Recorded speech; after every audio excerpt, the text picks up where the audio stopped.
بالله من الشيطان الرجيم بسم الله الرحمن الرحيم সম্মানিত মুসল্লিন کرام আসসালামু আলাইকুম রাহমাতুল্লাহ।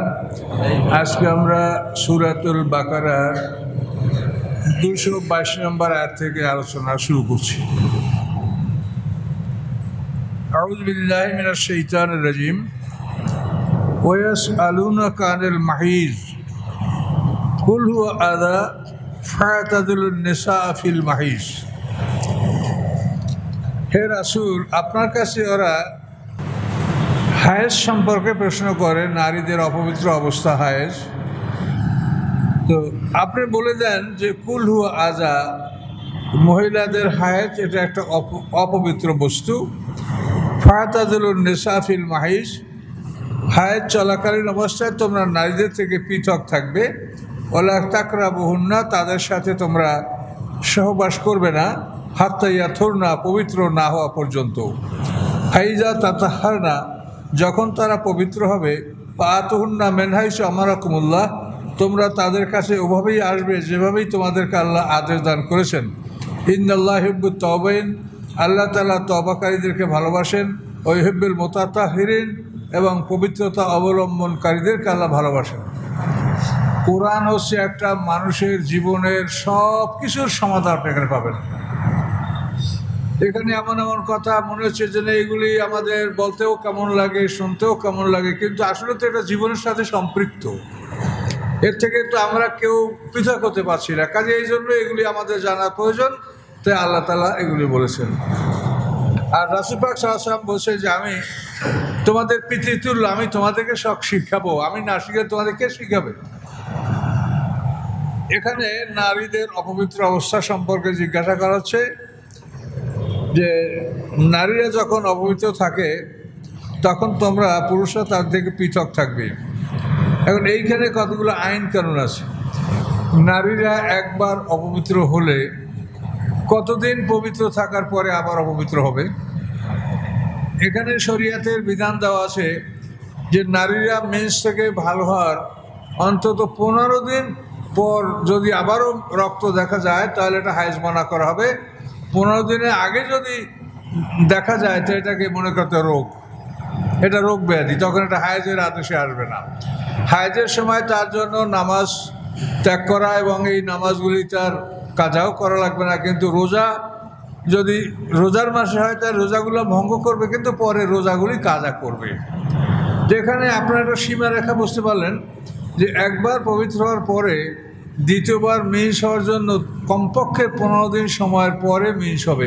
আর অতিরিক্ত অনেক সময় যেতে পারে, কারো 1 মাস 2 মাস 3 মাস 6 মাস পরও আবার মিন্স হতে পারে, এরকম কোনো সমস্যা নেই। কিন্তু সর্বনিম্ন সময় হলো অন্তত কমপক্ষে সে 15 দিন পবিত্র থাকবে।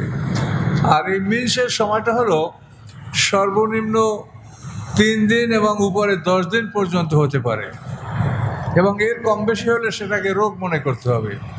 3 দিনের কম হয়ে মিন্স বন্ধ, এটা রোগ মনে করতে হবে। আবার 10 দিন পার হয়ে অতিরিক্ত ছিল, এটাও রোগ ব্যাধি। রোগ ব্যাধির সময় তাকে সাবধানতা অবলম্বন করে উযু করে নামাজ পড়তে হবে। হায়েজ অবস্থা থেকে ভালো হলে গোসল করে তারপরে নামাজ শুরু করতে হবে। কিন্তু যদি রোগ হয়, অর্থাৎ হায়েজ না রোগ, সেক্ষেত্রে তাকে উযু করে সাবধানতা অবলম্বন করে নামাজ পড়ে নিতে হবে, এবং প্রত্যেক ওয়াক্ত নামাজে উযু করে নিতে হবে। আর পুরুষদেরকে বলা হয়েছে যে তারা তাদের সাথে মেলামেশা করবে না পবিত্র না হওয়া পর্যন্ত।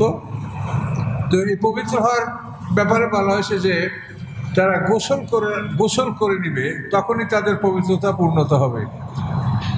তো কোনো আমরা বলছেন যে কোনো নারী যদি 10 দিন হায়েজ অতিবাহিত হওয়ার পর পবিত্র হয় তাহলে গোসলের আগেও তারা মেলামেশা করতে পারবে, কিন্তু এর কম সময়ের মধ্যে যারা পবিত্র হবে তাদেরকে গোসল করে নিতে হবে। এবং আল্লাহ যেভাবে নারী ব্যবহার করতে বলেছে সেভাবেই যেন ব্যবহার করা হয়, অন্য কোনো পন্থা অবলম্বন করা না হয়, এভাবে আল্লাহ তাআলা সতর্ক করেছেন। তো হায়েজের সময় নারীদের দেহ কিন্তু অপবিত্র না, অর্থাৎ তার সাথে আপনার ওঠা বসা, তার পাকশাক খাওয়া, বা তার সাথে আপনি শীতের দিনে সরিষাতে মিশে ঘুমানো, এগুলো আপনার জন্য বৈধ। তার দেহটা পবিত্র না, কিন্তু শরীয়তের হুকুমে সে নাপাক। তো এই জন্য হায়েজের সময় ইহুদি বা অন্যান্য জাতিদের মধ্যে এরকম দেখা গেছে যে নারীদেরকে তারা ঘর থেকে বের করে দেয়, এটা ঠিক না। আপনারা তার সাথে স্বাভাবিকভাবে ওঠা বসা চলাফেরা সবই করতে পারবেন, কিন্তু স্ত্রীর ব্যবহার করাটা আল্লাহ হারাম করে রেখেছে। এছাড়া সব কিছুই একসঙ্গে ওঠা বসা চলাফেরা এটা সব কিছুই বৈধ। আল্লাহ বলেন নিসাউকুম হারসুল্লাকুম ফাতু হারসাকুম আন্না শিতুম, নারীরা তোমাদের ক্ষেত, তোমরা এই খেতে আসো, এই ক্ষেতকে চাষ করো যেভাবে তোমরা ইচ্ছা করো।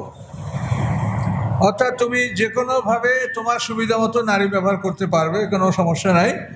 ও কদ্দেমুল আনফুসিকুম, কিন্তু নারী ব্যবহার পূর্বে তোমরা আল্লাহর উদ্দেশ্যে মানে তোমাদের নিজেদের জন্য কিছু অগ্রপূরণ করো। তোমরা দুনিয়াতে একটা সুখ ভোগ করবে, তার আগেই তুমি কিছু আগে পাঠাও, অর্থাৎ তোমার জন্য আগে পরকালের জন্য কিছু সঞ্চয় করো, কিছু দোয়া কালাম। এটা মানে যে দোয়াগুলি সাধারণত ছোটোখাটো দোয়া, আল্লাহুম্মা জান্নিবনা শাইতানা ওয়া জান্নিবি শাইতানা মিম্মা রাযাকতানা, তো ছোটো দোয়া। এর চাইতে আরও কিছু বেশি আপনি ফাতিহা, ইখলাস, দুরূদ, কিছু দোয়া কালাম পড়ে নিজেদের জন্য আগে কিছু পাঠানো আল্লাহর কাছে, এটা আল্লাহ পরামর্শ দিয়েছে। আল্লাহ সবসময় আমাদেরকে পরামর্শ দিয়ে থাকে। ওয়াত্তাকুল্লাহ, তোমরা আল্লাহকে ভয় করো। ওয়ালামু আন্নাকুম মুলাকুহু, তোমরা জেনে রাখো নিশ্চয়ই তোমরা আল্লাহর সাথে সাক্ষাৎ করবে। আল্লাহর সাথে আমাদের সবাই দেখা করতে হবে হাশরের ময়দানে, এবং দেখা করে জীবনের কার্যক্রম যেটা আছে এটা হিসাব বুঝে নিতে হবে। অবশ্যই মুমিনিন, মোমেনদের জন্য সুসংবাদ রয়েছে। হে রাসূল, আপনি মোমেনদেরকে সুসংবাদ দিন। ওয়ালা তাজালুল্লাহ ওয়াদাতুল্লাহ ইমানিকুম আল্লাহ আনতাবারু ওয়া তাত্তাকু ওয়া তুসলিহু বাইনান নাস আল্লাহু সামিউন আলিম। আল্লাহ বলেন, আল্লাহর নামকে তোমরা ঢাল হিসেবে ব্যবহার করো না তোমাদের কসমের ক্ষেত্রে। কসমের ক্ষেত্রে আল্লাহর নামকে তোমরা ঢাল হিসেবে ব্যবহার করো না, যে তোমরা কারোর সাথে দান করবে না, তোমরা পরহেজগারি অবলম্বন করবে না, সংশোধন করবে না মানুষের মধ্যে, এভাবে আল্লাহর নাম নিয়ে এ ধরনের কাজের কসম তোমরা করো না। আল্লাহ তাআলা সব কিছু শোনেন, সব কিছু জানেন। মানে আল্লাহর কসম তোমাকে আমি সাহায্য করবো না, আল্লাহর কসম তোমাকে আমি দিব না, আল্লাহর কসম তোমাদের সালিশি আমি করবো না, আল্লাহ বলে এইরকম যেন তোমার না বলো। এটা একটা শানে নজর আছে। এটা হলো হযরত আয়েশা সিদ্দিকার ব্যাপারে যে একটা মিথ্যা রটনা, এটা হলো ৫ম হিজরিতে খন্দকের যুদ্ধের পূর্বক্ষণে গজওয়ায়ে বনি মুস্তালিক যুদ্ধ হয়েছিল। সেই যুদ্ধ থেকে ফেরার পথে আয়েশা সিদ্দিকার বিরুদ্ধে কিছু মুনাফিকরা অপবাদ দিয়েছিল। মানে কিসসা খুব বিরাট, আমরা সূরা নূরের মধ্যে এটা ব্যাপক পাবো, সেখানে ব্যাপক আলোচনা হবে। তো এই আয়েশা সিদ্দিকার ব্যাপারে যে একটা মুনাফিকরা দুর্নাম সৃষ্টি করেছিল, মুনাফিকরা তো ছিলই, কিন্তু খাঁটি মুসলমানদের মধ্যে কয়েকজন ছিল যারা খাঁটি মুসলমান, তারা হচ্ছে হামনা, মিস্তা, হাসান ইবনে সাবিত, এই তিনজন। তো হামনা বিনতে জাহাশ এ হলো রাসূল পাক সাহেবের স্ত্রী জয়নব বিনতে জাহাশের আপন বোন। কিন্তু এই জয়নব বিনতে জাহাশ যে আল্লাহ রসুলের স্ত্রী, সে কিন্তু আয়েশা সিদ্দিকার পক্ষে কথা বলছিল, কিন্তু তার বোনে এই মানে মুনাফিকদের ওই দল সমর্থন করছে, হামনা বিনতে জাহাশ। আর মিস্তা বিনতে আসাসা, এ ছিল আবু বকর সিদ্দিকের আত্মীয় এবং গরিব। আবু বকর সিদ্দিকের গৃহেই তারা থাকতো, তার মা ওই বাড়ি থাকতো, উম্মে মিস্তা। তো এই মিস্তা, হামনা এবং হাসান ইবনে সাবিত, এই তিনজন লোকেরা মুনাফিক ছিল না, মুসলমান ছিল, কিন্তু তারাও আয়েশা সিদ্দিকের ব্যাপারে যে মুনাফিকরা একটা মিথ্যা রচনা করেছিল যে সফওয়ান ইবনে মুআত্তাল আয়েশা সিদ্দিকা মানে দল থেকে ছুট হয়ে যাওয়ার পরে তাকে যে নিয়ে গেছিলেন রাতে, এই জন্য সফওয়ান ইবনে মুআত্তালকে তারা দোষারোপ করছিল এবং আয়েশা সিদ্দিকার উপরে অপবাদ দিয়েছিল। এবং 1 মাস পর্যন্ত আল্লাহ রসুল আয়েশা সিদ্দিকার সাথে কথাবার্তা বলেননি। তো এই সমস্ত কথার থেকে আমাদের বিরাট একটা শিক্ষণীয় বিষয়, সেটা হলো এই যে আল্লাহ রসুলদের সবসময় আল্লাহর সাথে তার সম্পর্ক, কিন্তু সে জানতে পারলেন না যে তার স্ত্রী পবিত্র এবং তার কুমারী স্ত্রী সবচাইতে ছোট, অল্প বয়সী। 1 মাস পর্যন্ত আল্লাহর রসুল তার থেকে পৃথক থাকলেন এবং এই ঘটনা নিয়ে আনসারদের মধ্যে মারামারি হয়ে যাওয়ার সম্ভাবনা। তার কারণ আনসারদের খাজরাজ গোত্রের নেতা হলো আব্দুল্লাহ ইবনে উবাই, মুনাফিকদের সর্দার, আনসারদেরই লোক, সে খাজরাজ গোত্রের নেতা। তো এই এত বড় কঠিন একটা সমস্যা, 1 মাস পর্যন্ত আল্লাহ রসুল কিছু বলতেই পারেন নাই যে আসলে কি ঘটেছে। তাহলে আল্লাহ রসুল কি গায়েব জানে? এই কথাগুলো কোরআন থেকে জানতে হবে। কিন্তু আপনি দেখবেন এই যারা পীর মুরিদি করে এদের মধ্যে একটা শ্রেণী এমন আছে যে তারা মনে করে যে অলি আল্লাহরা গায়েব জানে, এবং এটা এমন পর্যায়ের গুনাহ, এটা শিরক পর্যায়ের গুনাহ। এই অবস্থায় কবরে গেলে তারা কোনোদিন জান্নাতের আশা করতে পারে না, এত বড় একটা অপরাধ। এখান থেকে আপনি দেখেন বাস্তব ঘটনা যে 1 মাস পর্যন্ত আল্লাহ রসুল তার প্রিয়তমা স্ত্রী নির্দোষ, তার সাথে কথাই বলেন না, বিষয়টা বুঝতেই পারছেন না। মানুষেরা বলছে যে শের সাথে আয়েশার দিকে নিয়ে সে সফওয়ান ইবনে মুআত্তাল দীর্ঘ রাস্তা অতিক্রম করে রাসূলের কাছে চলে আসে। কাজী এই মুনাফিকরা রচনা করেছে যে এরা অন্যায়ের মধ্যে লিপ্ত হয়েছিল। সূরা নূরের মধ্যে আল্লাহ তাআলা এমন রাগ করে আয়াত নাযিল করেছেন যে শুনলেই মনে হয় যেন আল্লাহ রাগে ফেটে যাচ্ছে, এত রাগ করেছেন আল্লাহ যে তোমরা এইরকম একটা কাজ কেমন করে তোমরা এটা বললে। আয়েশার দিকের পক্ষে আল্লাহ তাআলা কোরআন নাযিল করে তার পবিত্রতা আল্লাহ ঘোষণা করেছেন। তো এইখানে শুধু একটু ইঙ্গিত, সেটা হলো এই যে আবু বকর সিদ্দিকের বাড়িতে মিসতাহ ইবনে আসাসা, এই আবু বকর সিদ্দিকের পরিবারভুক্ত লোক ছিল, কিন্তু সেও আয়েশা সিদ্দিকের বিরুদ্ধে এই মিথ্যা অপবাদে সে অংশগ্রহণ করেছিল। এই জন্য আবু বকর সিদ্দিক যখন আয়েশা সিদ্দিকের পক্ষে আয়াত নাযিল হয় তখন তিনি রাগ করে বলছেন যে মিসতাহকে আর আমি ওর দেখভাল করবো না, ওরকে আমি দান খয়রাত করবো না, ওকে আশ্রয় দিব না, আমি ওকে সাহায্য করবো না। তখন আল্লাহ বলে যে না, এটা করো না, আল্লাহর নাম নিয়ে তোমরা ভালো কাজ করবে না। এই ভালো কাজ না করার জন্য আল্লাহর নামকে ঢাল সে ব্যবহার করবে যে আমি এটা করবো না, আল্লাহর কসম, এটা তোমরা বলিও না। ভুল হয়ে গেছে। তাদেরকে 80টা করে বেত্রাঘাত দেওয়া হয়েছে। যারা যারা এই যে অংশগ্রহণ করছিল প্রত্যেককে 80টা পিটান আল্লাহ কোরআনে একবার সরাসরি বলে দিয়েছেন যে ওদেরকে 80টা করে পিটান লাগাও। কারো বিরুদ্ধে মিথ্যা অভিযোগ তুললে তার বিচার হলো 80টা পিটান। এখন আমাদের দেশে যে মামলাগুলি চলে এগুলোর মধ্যে 100 মধ্যে একটা মামলাও কি সত্যের উপরে চলে? 100 মধ্যে একটা পাবেন না, পাইতেও পারলে একটাই পাবেন হয়তো, আর 99টা মামলা মিথ্যা, এবং এগুলো সব মিথ্যা সাক্ষী। যে এখন দেখেন কোরআনের বিধান হলো যে কারো বিরুদ্ধে কোনো মিথ্যা অভিযোগ করলে তার বিচার হলো 80 পিটান। তাহলে এখন আল্লাহ কি বলে আর আমরা কিভাবে চলছি? আমরা তো মুসলমান, মিথ্যা সাক্ষী দেওয়ার জন্য বেশি কিছু লাগে না। আপনি একটা লোককে 200 টাকা দিয়ে বলবে ভাই তুই বলবি, হ্যাঁ একেবারে সব বলে ফেলবে। কিন্তু এই জন্য আসলে আমরা যে কোরআন থেকে দূরে সরে যাওয়ার কারণে যে আমরা যে কী অবস্থায় আছি এটা কিন্তু আমরা বুঝতে পারছি না। আর কোরআন দেখেন আগে কি কথা বললেন, হঠাৎ করে আল্লাহ তাআলা কোন কথায় চলে আসলেন। মানে এখানে কোনো কিন্তু কথা সাজানো না, কিন্তু প্রত্যেকটা কথা দেখবেন যে আপনাদের পারিবারিক জীবনে, ব্যক্তিগত জীবনে এটা প্রয়োজন। আপনাকে জানতে হবে না স্ত্রী অপবিত্র থাকলে তখন কিভাবে সে চলবে, যেটা আল্লাহ তাআলা বলে দিলেন। আবার বললেন যে আল্লাহর নামকে ঢাল হিসাবে ব্যবহার করে তোমরা কখনোই এভাবে আল্লাহ নাম নিয়ে কসম করো না যে আমি ভালো করব না, সাহায্য করব না, ন্যায় বিচার করব না, এভাবে তোমরা বলিও না। আল্লাহ নিষেধ করলেন। আবু বকর সিদ্দিক শোনার সাথে সাথেই বললেন যে আল্লাহ যা বলেছেন আমি তাই মানব। সামনে অন্য জায়গায় আসে আলা তুহিব্বুনা আইয়াগফিরাল্লাহু লাকুম, এই আয়াতটা এখানে নাই। আল্লাহ বলছেন যে তোমরা কি এটা চাও না যে আল্লাহ তোমাদেরকে মাফ করে দিবে? তা আবু বকর সিদ্দিক বলি আল্লাহ আমি চাই যে আপনি মাফ করে দিয়েছেন, এটা আমিও আপনার সাথে আছি, আমিও চাই যে তাদেরকে ক্ষমা করে দেওয়া হোক। এই কথা আল্লাহ অন্য এই জায়গাটা এটা নাই, অন্য আয়াতে আছে আলা তুহিব্বুনা আইয়াগফিরাল্লাহু লাকুম। তোমরা এভাবে কেন কসম করলে যে তাদের উপরে দান খয়রাত বন্ধ রাখবে, আল্লাহ মাফ করে দিয়ে এটা কি পছন্দ করো না? আবু বকর সাথে সাথে বলে না আল্লাহ পছন্দ করি, আমি সব কিছু করব। আল্লাহ বলেন লা ইউআখিযুকুম আল্লাহু বিল-লাগবি ফি আইমানিকুম ওয়ালাকিন ইউআখিযুকুম বিমা কাসাবাত কুলুবুকুম।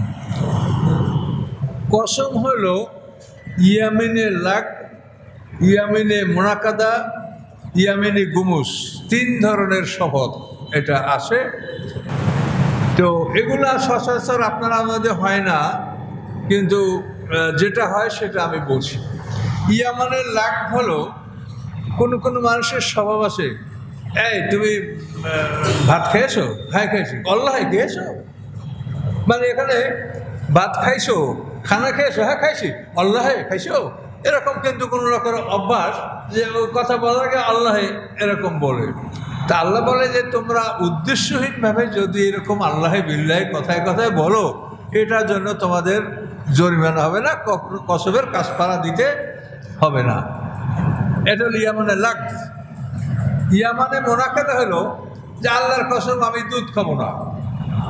আপনি শর্ত আল্লাহর কসম আমি স্ত্রীর সাথে কথা বলবো না, আল্লাহর কসম স্ত্রীর শ্বশুরবাড়ি আমি যাবো না, এই ধরনের যদি কসম করেন এটাকে ইয়ামানে মুনাকাদা, মানে একটা জিনিসের সাথে সম্পৃক্ত করে আপনি কসম করলেন। তো এখানে শরীয়তের বিধান হলো যে আপনি যদি একটা হালাল জিনিসকে হারাম করার জন্য আল্লাহর নাম নিয়ে কসম করেন যে আল্লাহর কসম আমি দুধ খাবো না, তাহলে আপনি দুধ খান, দুধ খাইলে আপনার কসম ভেঙে গেল। কসম করছিলেন দুধ খাবো না, যতদিন খাবেন না ততদিন কাফারা দিতে হবে না, কসম ভাঙতে হবে, খেতে হবে। তো কসম দুধ খেলেন, কসম ভেঙে গেল, তখন আপনি কসমের কাফারা আদায় করবেন। কি কি? একটা গোলাম আজাদ করবেন, গোলাম তো এখন নাই। তো আপনি 10 জন মিসকিন খাওয়াবেন, অথবা 3টা রোজা রাখবেন, অথবা 10 জন মিসকিনকে এমন পোশাক দিবেন যে পোশাক পরে তারা নামাজ পড়তে পারে। এই 3টার গোলাম আজাদের সিস্টেম। তো গোলাম এখন পৃথিবীতে নাই, গোলামের বিষয়টা শরীয়তে আছে এখনো, কিন্তু এটা বাস্তবে এটা সমাজে নাই। গোলাম কোথায় পাওয়া যায়? গোলাম হলো মুসলমানরা যখন ধর্মযুদ্ধ করত, এই ধর্মযুদ্ধে মুসলমানদের হাতে যে সকল বিধর্মীরা বন্দী হতো, এই বিধর্মীদের ব্যাপারে শরীয়তের 4টা বিধান।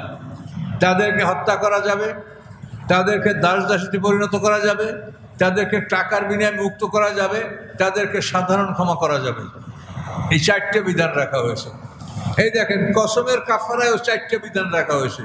কসমের কাফারা জন্য তুমি একটা গোলাম আজাদ করো, তুমি 3টা রোজা রাখো, তারপরে তুমি 10 জন মিসকিন খাওয়াও, অথবা 10 জন মিসকিনকে পোশাক দাও। 4টে বিধান রাখা হয়েছে। এটা কেন?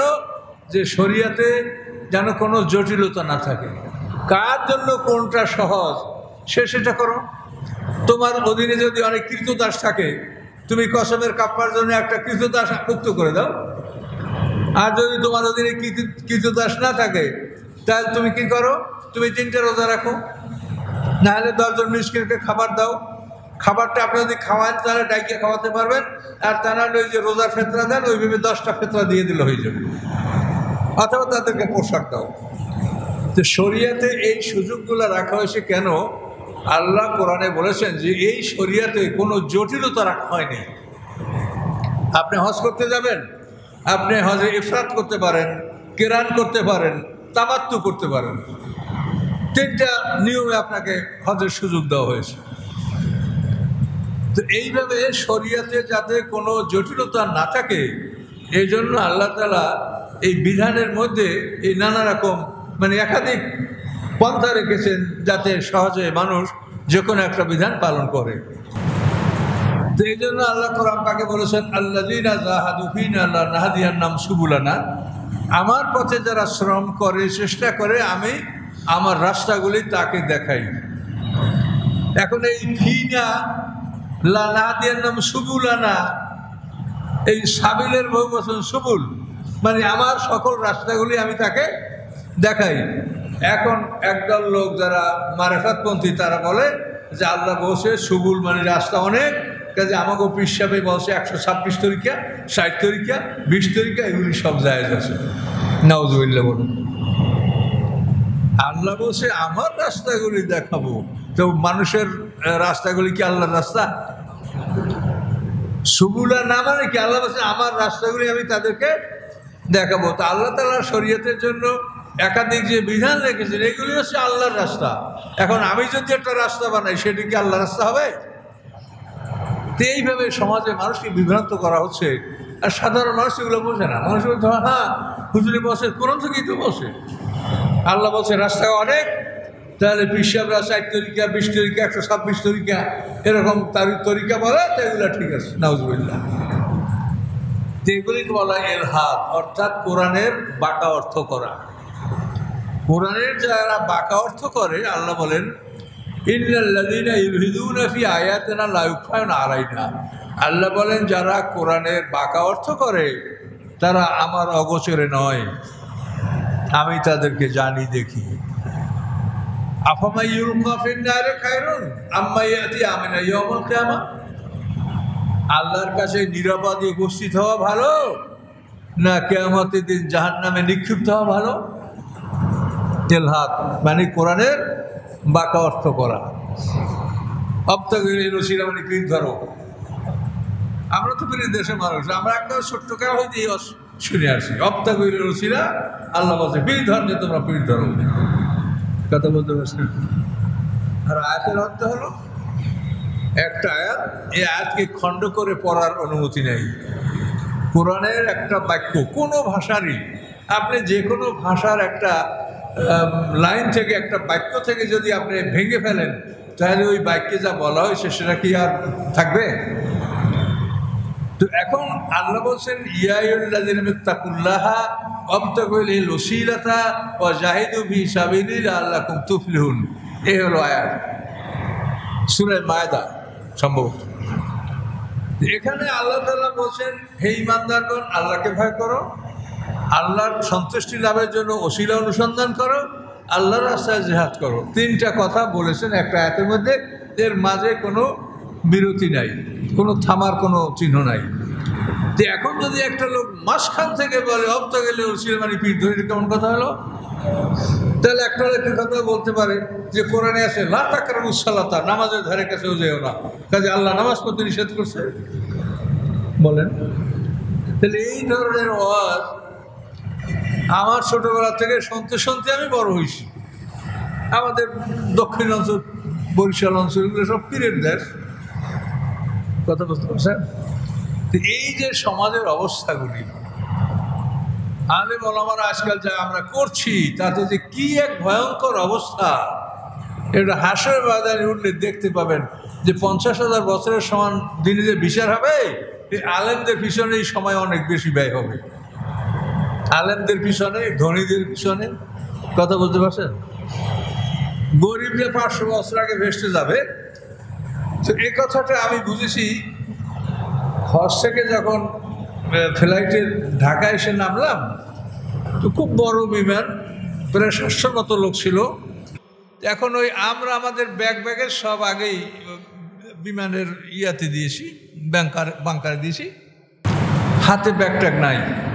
আর অনেকে 3-4টা ব্যাগ হাতে আছে, আর সবাই তো 2-1 মনের কম তো কেউ ফেরে না ওখান থেকে, এই মাল সেই মাল সবাই এটা একটা শখ থাকে।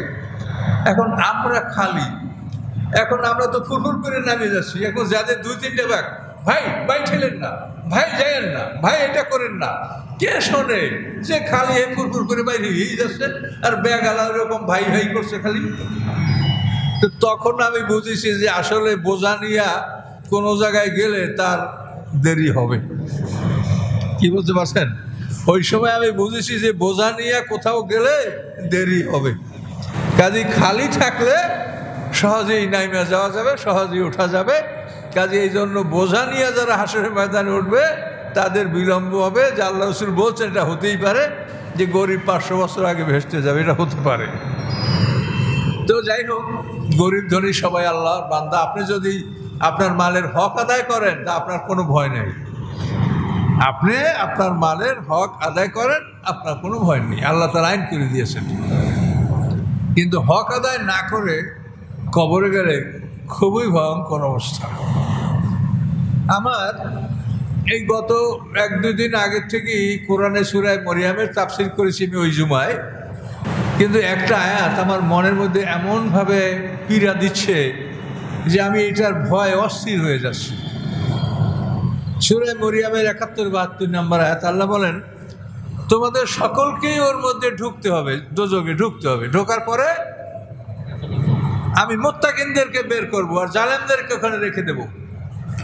এই যে আমার মনে, আপনাদেরও চিন্তা করলে এটা ভয় লাগবে। সবসময় একটা জিনিসের মর্ম বোঝা যায় না, মর্ম বোঝা আলাদা আর তাফসির করা আলাদা। আমরা তাফসির করি, তারপর অনেক জায়গা এমন আছে যে আসলে তার মর্মটা আমরা উপলব্ধি করতেছি না, বলে যাচ্ছি।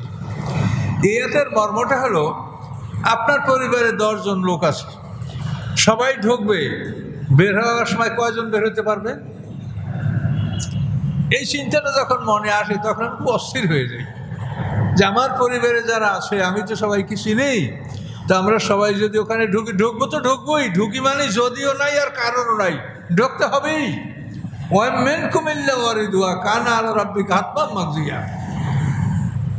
সকলে ঢুকবা, এটা তোমার রবের পক্ষ থেকে চূড়ান্ত সিদ্ধান্ত।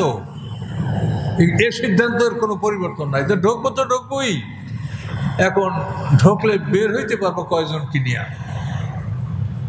সেখানে কি আমি থেকে যাব, পরিবারের আরেকজন বের হইতে পারবে, অথবা আমি বের হতে পারবো, আমার পরিজনের আরো হয়তো 5-6 জন থেকে যাবে।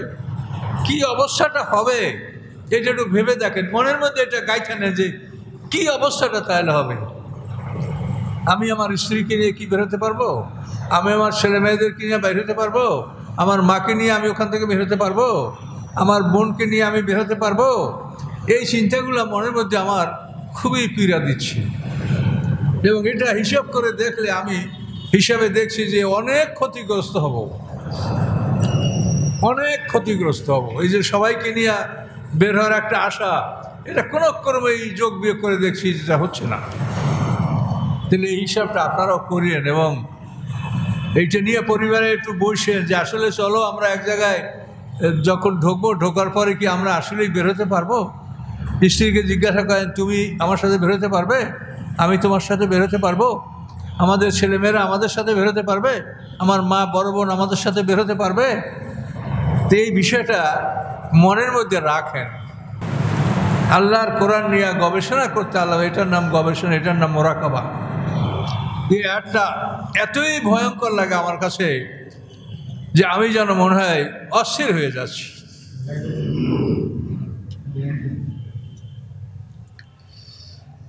সম্মানিত সুধী, আল্লাহ তাআলা তার কালামের মধ্যে সব কিছু বলেছেন, কিন্তু আমরা দুর্ভাগ্যবান যে আমরা আল্লাহর কালাম থেকে দূরে সরে আছি এবং আল্লাহর কালামকে আমরা ভালো করে বুঝি না। আমরা আলেম ওলামারা আমরাও সঠিকভাবে বুঝি না, আবার অনেক সময় আমরা বুঝে শুনেও নিজেদের স্বার্থের জন্য আমরা ভুল ব্যাখ্যা দিয়ে থাকি।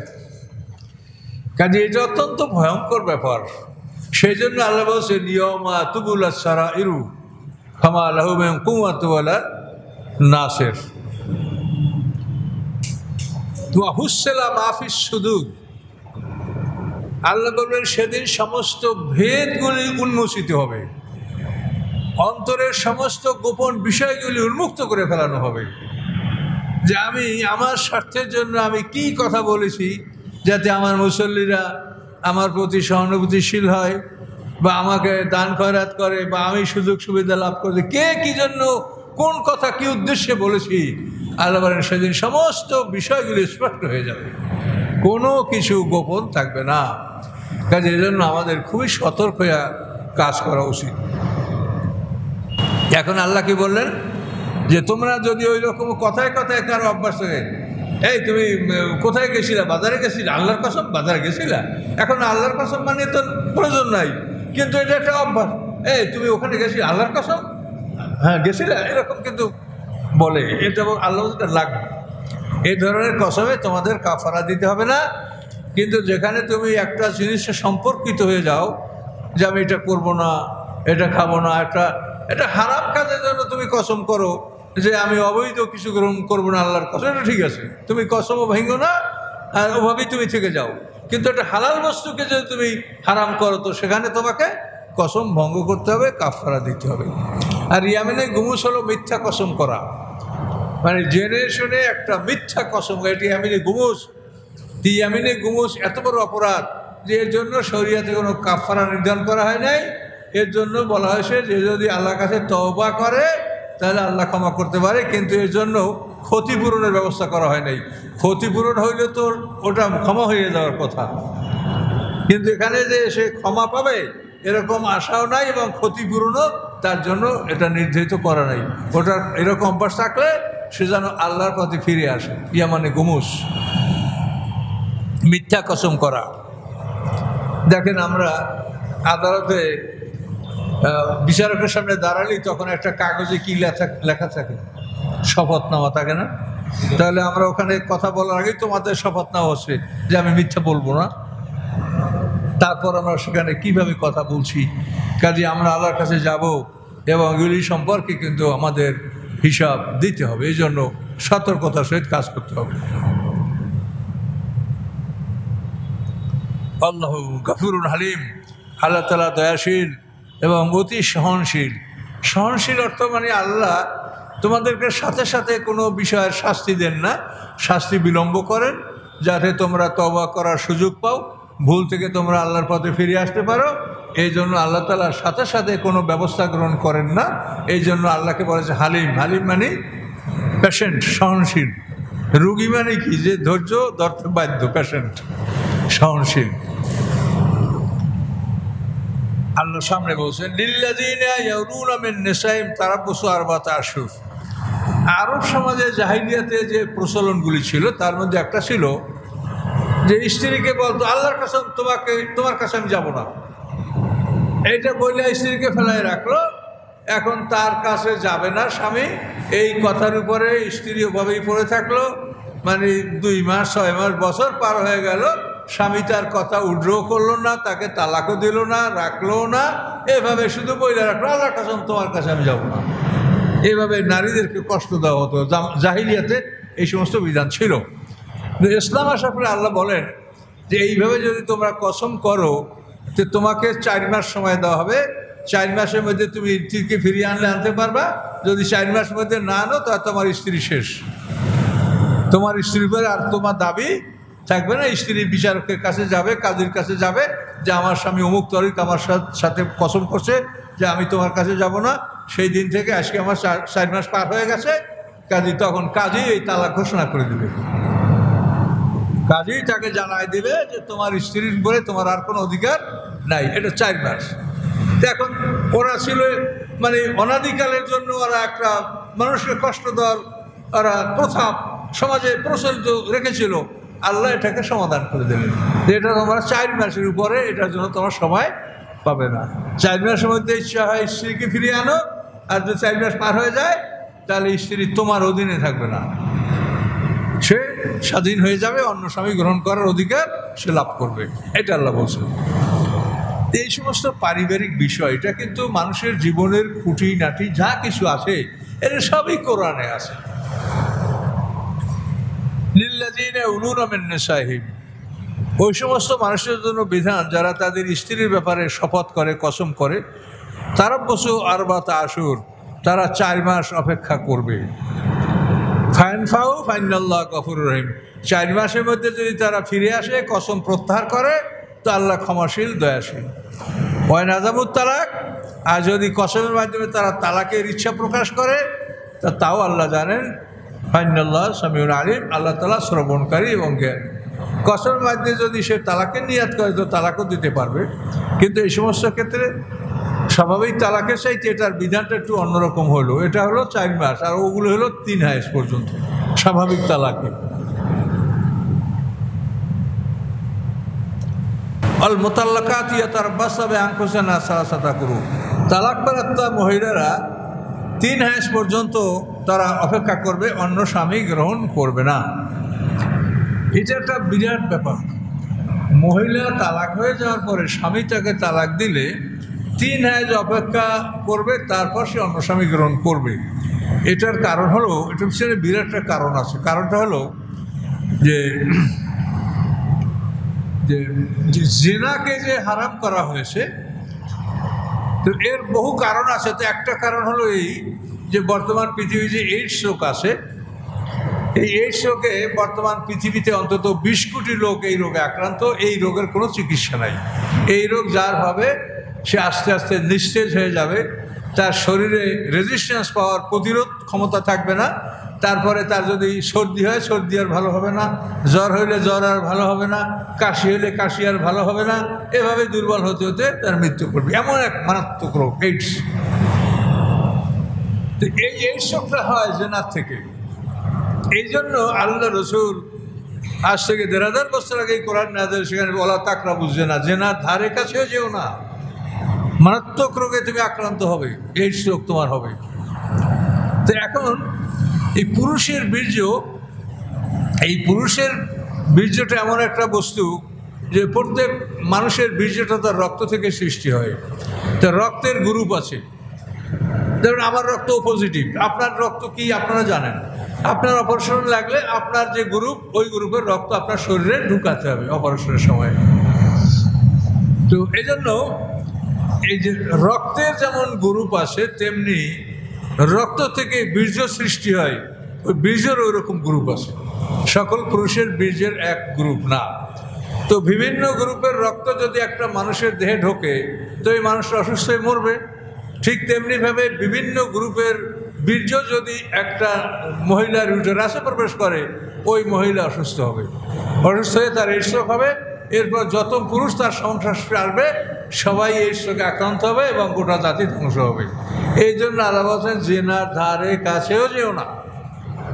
তোমাকে সুবিধা দেওয়া হয়েছে তুমি 2, 3, 4 বিয়ে করতে পারবা, কিন্তু খবরদার জেনার ধারে কাছে যেও না। এখন যে মহিলা তালাক প্রাপ্ত হলো, সেই মহিলার সাথে একটা পুরুষের সম্পর্ক ছিল, ওই পুরুষের বীর্যের অ্যাকশনটা তার ইউটেরাসে অবশ্যই থাকতে পারে। কাজে ওই পুরুষের বীর্যের অ্যাকশনটা নষ্ট করার জন্য 3 বার তার রক্তক্ষরণ হয়ে যাবে। 3 মাসে 3 বার রক্তক্ষরণ হবে।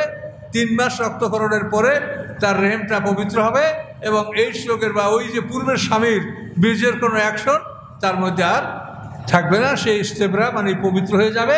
এরপর অন্য পুরুষের সাথে তার যদি সম্পর্ক হয় এবং অন্য পুরুষের যদি বীর্য সেখানে আসে, রোগ হওয়ার কোনো সম্ভাবনা থাকবে না। এই কারণে আল্লাহ তাআলা নারীদেরকে 3 হায়েজ অপেক্ষা করার পরে তাকে দ্বিতীয় স্বামী গ্রহণ করার জন্য আদেশ দিয়েছেন। সুবহানাল্লাহ বলেন। আল্লাহর কত বড় কুদরত দেখেন। এবং এই ব্যাপারে দেখেন কোরআনে অন্য জায়গায় দেখতে পাবেন যে বিয়ে হয়েছে, কলমা হয়েছে, কিন্তু স্বামী স্ত্রীর দেখা হয় নাই। সেখানে আল্লাহ বলছেন যদি এই অবস্থায় তালাক হয়, একদিনও ইদ্যত পালা লাগবে না। এই কোরআনেই বলা আছে ইদ্যত পালা লাগবে না। যে তালাক হইলে 3 হায়েজ ইদ্যত পালা লাগে, কিন্তু যেখানে বিয়ে হয়েছে কিন্তু স্বামী স্ত্রীর সাথে গোপন সাক্ষাৎ হয় নাই, এমন অবস্থায় তালাক হয়ে যায়, তো একদিনও ইদ্যত পালা লাগবে না। কেন লাগবে না? আর ওইখানে 3 মাস কেন লাগতেছে? এখন এটা বোঝেন যে ওখানে যেহেতু তারা স্বামী স্ত্রী একটা সংসার করেছে, কাজেই পুরুষের বীর্যের অ্যাকশন সেখানে আছে। কাজেই 3 মাস অপেক্ষা করার পরে সে মহিলা ইস্তেবরা মানে তার মানে বীর্য, পুরুষের বীর্য থেকে সে পবিত্রতা অর্জন করবে। কিন্তু যেখানে এরকম মানে গোপন সাক্ষাৎ হওয়ার আগেই তালাক হয়েছে, আপনার 1 ঘন্টাও ইদ্যত পালা লাগবে না, সাথে সাথে আপনার জায়গায় সে বিয়ে বসতে পারবে। তাহলে ইসলামের আইনগুলো কীরকম এখন দেখেন তো। কিন্তু পৃথিবীর একদল মূর্খ মানুষ, মূর্খ কারা জানেন? কোরআনের জ্ঞান যারা অর্জন করে নাই, তারা যত ডিগ্রি অধিকার করবে এই লোকগুলো মূর্খ। এতে আপনারা আমাকে ভালো বলেন, গালি দেন, যা করেন করতে পারেন। কোরআনের জ্ঞান যারা অর্জন করে নাই, তারা পৃথিবীর যত ডক্টরেট ডিগ্রি অর্জন করে থাকে এই লোকটা মূর্খ। তার কারণ যে নিজের ভালো মন্দ বোঝে না, সে কি করে জ্ঞানী হয় বলেন? আপনি এখনই একটা আগুনের গর্তে পড়ে যাবেন, এখনই আপনার একটা সাপে কামড়াবে, এখনই আপনার একটা বাঘে আক্রমণ করবে। আপনি যদি এই নিজের প্রোটেকশন নিজের না জানেন, তা আপনি কিসের জ্ঞানী বলেন? সে আহম্মক কেউ আছে যে জ্ঞানী? তো সে সবসময় নিজেকে রক্ষা করার জন্য সে চিন্তা করবে। তা আপনি কিভাবে দুনিয়াতে আসলেন? আপনাকে কি আনলো? আবার যখন যাবেন তখন যাবেন কেন? থেকে যান, এখানে থেকে যান। আপনি যাচ্ছেন কেন এখান থেকে? আপনি তো সবই পারেন, সবই ক্ষমতা আপনার, আল্লাহর কিছু নাই। তা আপনি যান কেন এখান থেকে? থেকে যান। এখানে কি থাকতে পারছেন? তো পারেন নাই যখন, এখান থেকে যেতে হবে। আবার হাসরের ময়দানে আপনাকে উঠাবে, উঠতেই হবে, আপনাকে উঠতেই হবে। সেখানে উঠবেন আপনি উলঙ্গ অবস্থায়। কাজে এটা বিশ্বাস করেন। এই বিশ্বাস যে করে না, তার মতো আহম্মক পৃথিবীতে নাই। যে নিজের ভবিষ্যৎ বোঝে না, নিজের বিপদ সম্পর্কে সে বোঝে না, তাহলে কি জ্ঞান অর্জন করছে সে? কাজে এই কথাগুলো আপনারা ভালোভাবে চিন্তা করবেন। পৃথিবীতে বড় শিক্ষিত লোকরাই বেশি করে নাস্তিক হয়। তাহলে কি শিক্ষা করে তারা বড় শিক্ষা অর্জন করছে? এই দুনিয়ার আবর্জনা যোগাইতে পারবে, যেগুলা পরকালে কোনো কাজে লাগলে আবর্জনা ছাড়া কিছু করেন। আপনি বাচ্চাদের জন্য, ছোট বাচ্চাদের মন ভরে না, এই খেলনা কিনছে, আব্বু ওইটা কিনে দাও, দাও আব্বু এইটা কিনে দাও। তার 10টা 20টা খেলনা আছে, এগুলো আবর্জনা ছাড়া কিছু? কাজে এই বাচ্চার খেলনা যেমন আবর্জনা, তো পৃথিবীতে আপনার এই ফ্রিজ, রেফ্রিজারেটর, আপনার যত আসবাবপত্র, যত সুখের বস্তু, এগুলো আবর্জনা। এগুলো সব আবর্জনা, ময়লা। এগুলো দেখে আমার তো হাসি পায়, কিন্তু হাসি পাইলেও কি হবে? আমি যে সমাজে আবদ্ধ, কাজে আমার বাড়িতে যদি কিছুই না থাকে তাহলে আমি লজ্জিত হব। আমার ঘরে যারা বিবি বাচ্চা আছে তারা তো আমাকে সুস্থ থাকতে দেয় না, কাজে আবর্জনা বলা সত্ত্বেও আমার ঘরে আবর্জনা আছে। কিন্তু তা আমি জানি যেগুলো আবর্জনা, আপনারাও জানেন যেগুলো আবর্জনা, যেগুলো ময়লা, এগুলো কিছু না ফেলে যাওয়ার জিনিস। স্বর্ণ থাকলে ওগুলো ফেলাই দেওয়ার বস্তু। স্বর্ণ, পৃথিবীর স্বর্ণ পরকালে কোনো কাজে আসবে না। কাজ বের কোনটা? যেটা জাকাত দিয়েছেন, এহসান করেছেন, কর্জ এহসানা দিয়েছেন, এটা কাজে আসবে। কিন্তু জমা রেখেছেন যা, এটা আপনার কোনো কাজে আসবে না, অপরের সম্পদ। তো আল্লাহ তাআলা বলেন, তোমরা যদি সালাতা করু, তালাক প্রাপ্তা মহিলারা 3 হায়েজ অপেক্ষা করবে। এখন কারণটা বুঝতে পারছেন?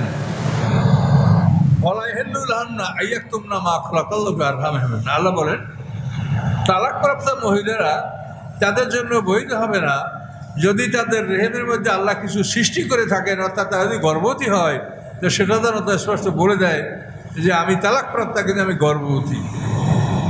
আল্লাহ বলেন, ইনকুন্না ইউমিন্না বিল্লাহি ওয়াল ইয়াউমিল আখির, নারীরা যদি আল্লাহ এবং পরকালে বিশ্বাসী হয়, তাহলে তালাকের পরে তারা যদি গর্ভবতী হয়, তারা যেন বলে দেয় যে আমি গর্ভবতী। এইটা না বললে সে আরেক জায়গায় বিয়ে হলো, তখন বাচ্চা হলো, তখন এই নিয়ে সমস্যা, এই বাচ্চা কার? এই জন্য মহিলাদেরকে আল্লাহ সতর্ক করছেন যে তোমাদের পেটে বাচ্চা থাকলে কখনোই এটা তোমরা লুকাবে না। কারণ গর্ভ তো অন্তত 3-4-5 মাসে গর্ভ কোনো লক্ষণ প্রকাশ পায় না।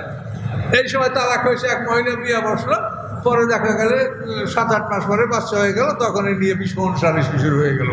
কিন্তু এই জন্য বলছে মহিলারা যেন কোনো অবস্থায় তার পেটে বাচ্চা থাকলে, গর্ভবতী হলে এবং তালাক হলে এই কথাটা সে গোপন না করে, এটা স্পষ্ট করতে হবে। এবং তার ইদ্যত হবে গর্ভখালাস। তালাক হয়েছে 1 ঘন্টা পরে যদি সন্তান প্রসব হয়, তো 1 ঘন্টাই তার ইদ্যত। আর তালাক হয়েছে তারপর 10 মাস পরে বাচ্চা পাইতে হবে, 10 মাস তার ইদ্যত। কি বলতে পারছেন? তালাক হওয়ার পরে বাচ্চা পেট থেকে বের হয়ে গেলেই ইদ্যত শেষ।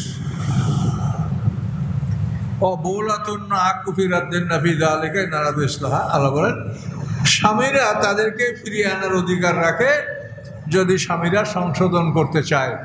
অর্থাৎ 1 তালাক দিয়ে আপনি ফিরিয়ে আনতে পারবেন, 2 তালাক দিয়ে ফিরিয়ে আনতে পারবেন, 3 তালাক দিলে আর আপনি তাকে আনতে পারবেন না। তাহলে এই জন্য আল্লাহ কোরআনে বলছে তালাক হলো 2 বার। এই 2 বার তালাক দিয়ে তুমি তাকে ফিরিয়ে আনতে পারো। আর তালাক দেওয়ার পর স্ত্রীকে থাকার জায়গা দিতে হবে, সে যেখানে ঘুমাতো আপনার ওই জায়গাটাই তাকে ছেড়ে দিতে হবে। স্বামী পৃথক জায়গায় থাকবে, কিন্তু স্ত্রীকে ওখান থেকে নাড়ানো যাবে না। এটা হলো আল্লাহর আইন, যে স্ত্রী যদি ইদ্যত পালন করে 3 মাস 3 হায়েজ, তো স্ত্রীকে ওই জায়গাতেই তাকে থাকতে দিতে হবে যেখানে নিয়মিত সে ঘুমাতো, ওই ঘরটাই তার। স্বামী অন্য ব্যবস্থা করবে। এটা কেন রাখা হয়েছে? যে এর ফলে স্বামী স্ত্রীর মধ্যে একটা বিচ্ছেদ, এই বিচ্ছেদের জ্বালাটা তারা বুঝতে পারে, পরস্পর উভয় একে অপরের প্রয়োজনীয়তা অনুভব করতে পারে। এই জন্য হয়তো তারা আবার তালাকটা প্রত্যাহার করতে পারে। 2 তালাক পর্যন্ত এই প্রত্যাহারের সুযোগ। কিন্তু আল্লাহ আইন হলো যে তাকে ওই ঘরে ওই বিছনাতেই তাকে থাকার ব্যবস্থা করতে হবে। এটা কি মুসলমানরা জানে? তালাক বলার সাথে সাথে তো বউ বাবার বাড়ি দৌড়। কি সেটা কোন আইনে? আপনি কি মুসলমান হইলেন তাহলে? এটা তো আল্লাহর আইন নেই, আল্লাহর ওখানেই থাকবে। সে 3 তালাক দিলে ওখানেই থাকবে, ইদ্যত পর্যন্ত ওখানেই থাকবে। খাওয়া পরা খরচপাতি সব পাবে, এবং সে নূতন কাপড় পাবে। মানে আপনার সামর্থ্য অনুযায়ী 2 সেট কাপড়ও তাকে দিয়ে বিদায় করতে হবে। তার কারণ এই তালাকের পরে যে ইদ্যত, এই সময় যদি নারীর সুরক্ষা না হয় তো কোথায় থাকবে? তার বাপ বাড়ি থাকবে, তো বাপার এটা দায়িত্ব না, এটা স্বামীর দায়িত্ব যে তুমি তাকে রাইখা, তা তোমার বাড়িতে রাইখা বিদায়ের সময় তুমি 2 সের কাপড় চোপড় দিয়া তাকে তো বিদায় করবা। মহারণা পাওয়া থাকলে এগুলো সব পূর্ণ করে দেবা। এভাবে একজন স্ত্রীকে বিদায় করতে হয়। কিন্তু আমরা শুধু মুসলমান রাগের মাথায় তালাক, আর তালাক দিয়ে হুজুর আমি তো রাগ করে বলছিলাম, এইসব হলো কথা। আমাদের এগুলি থেকে সতর্ক নিজেরা হবেন, অন্যদেরকে সতর্ক করবেন।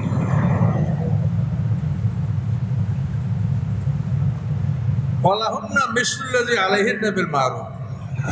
আল্লাহ বলেন, হে পুরুষরা, তোমাদের অধিকার যেরকম স্ত্রীর উপরে আসে, স্ত্রীরও ঠিক ওই রকমই অধিকার তোমার উপরেও আছে। তাই অধিকার উভয়ের সমান এখানে আল্লাহ ঘোষণা করলেন। কিন্তু ওয়ালির রিজাল আলাইহিন্না দারাজা, পুরুষদের জন্য একটা স্তর অধিকার বেশি আছে। জীবনের সুখ ভোগ, নারীত্ব, তারপরে খানা দানা, লেবাস পোশাক, সব কিছুতেই তার সমান অধিকার। কিন্তু পুরুষের একটা অধিকার বেশি আছে, সেটা হলো পুরুষের আদেশ মেনে সে চলবে। পুরুষ তাকে আদেশ দান করার ক্ষমতা রাখে। এই পুরুষ যে তাকে আদেশ দান করার ক্ষমতা রাখে, এই ক্ষমতাটা পুরুষের জন্য বেশি। কিন্তু অধিকারের ক্ষেত্রে অধিকার তারও আপনারও সমান। এটা কিন্তু আল্লাহর আইন। আল্লাহু আজিজুল হাকিম, আল্লাহ তাআলা পরাক্রমশালী এবং কৌশলী জ্ঞানী।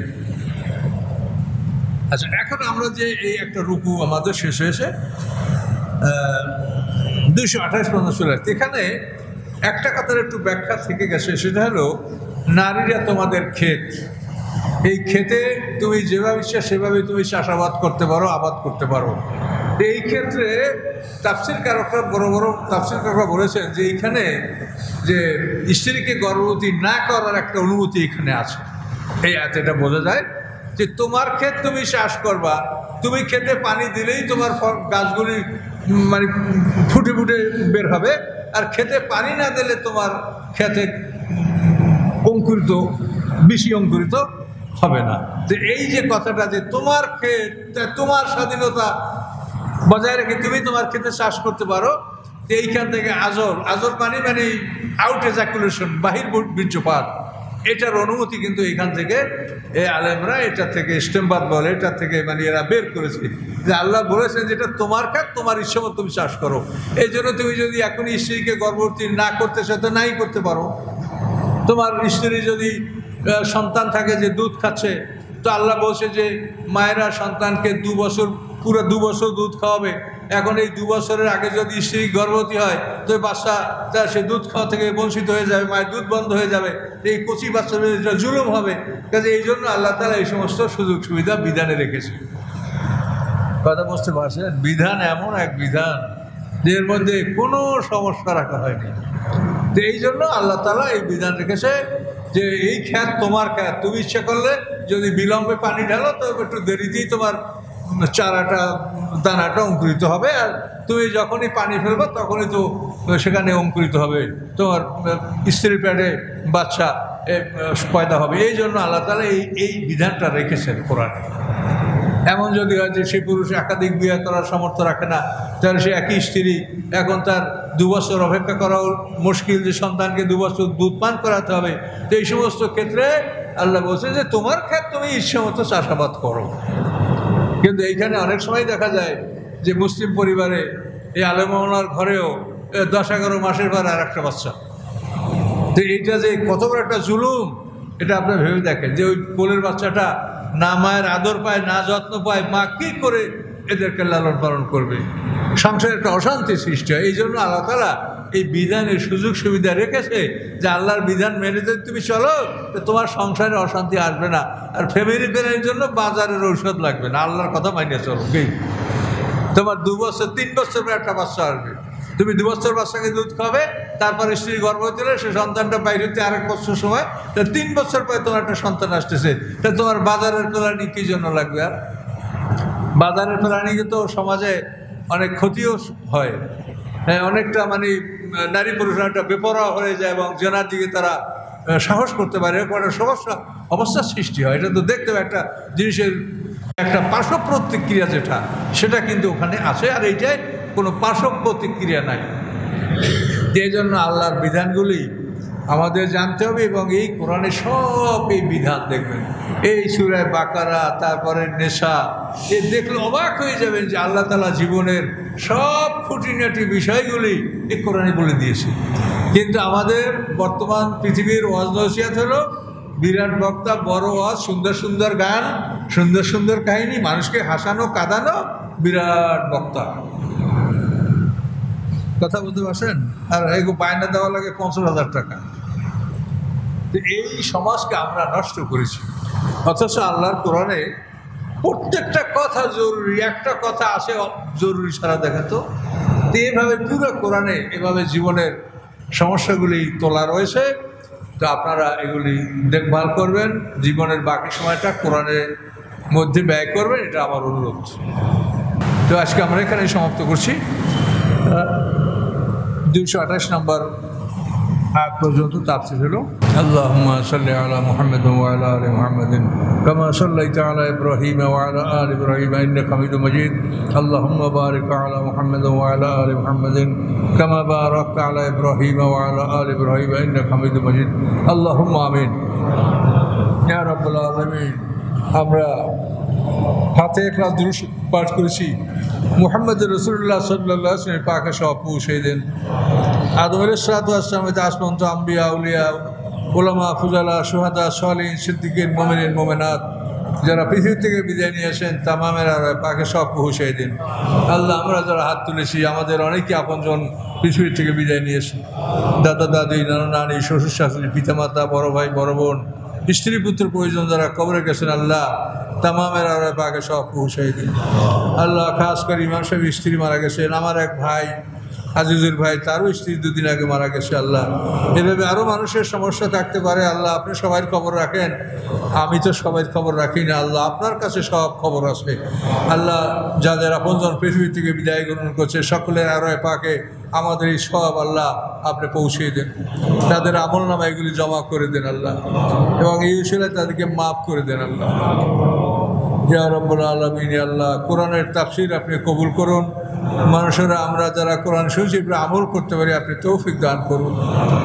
ইয়া রাব্বুল আলামিন, আল্লাহ আমরা অপরাধী গুনাহগার, আমাদেরকে আপনি গোলাম হিসেবে কবুল করুন। আল্লাহ, আমরা আপনার গোলাম।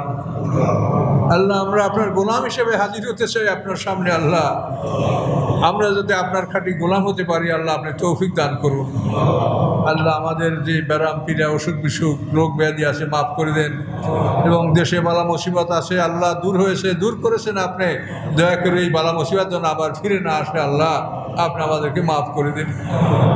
আল্লাহ, আপনি সকলের ঋণ পরিশোধ করা তৌফিক দিন, সবাইকে হালাল রিজিকের ব্যবস্থা করে দিন, সকলের আওলাদ পর্যন্ত নেককার বানিয়ে দিন। সুবহান রাব্বিকা রাব্বিল ইজ্জাতি আম্মা ইয়াসিফুন, সালামুন আলাল মুরসালিন, আলহামদুলিল্লাহি রাব্বিল আলামিন। আসসালামু আলাইকুম ওয়া রাহমাতুল্লাহ।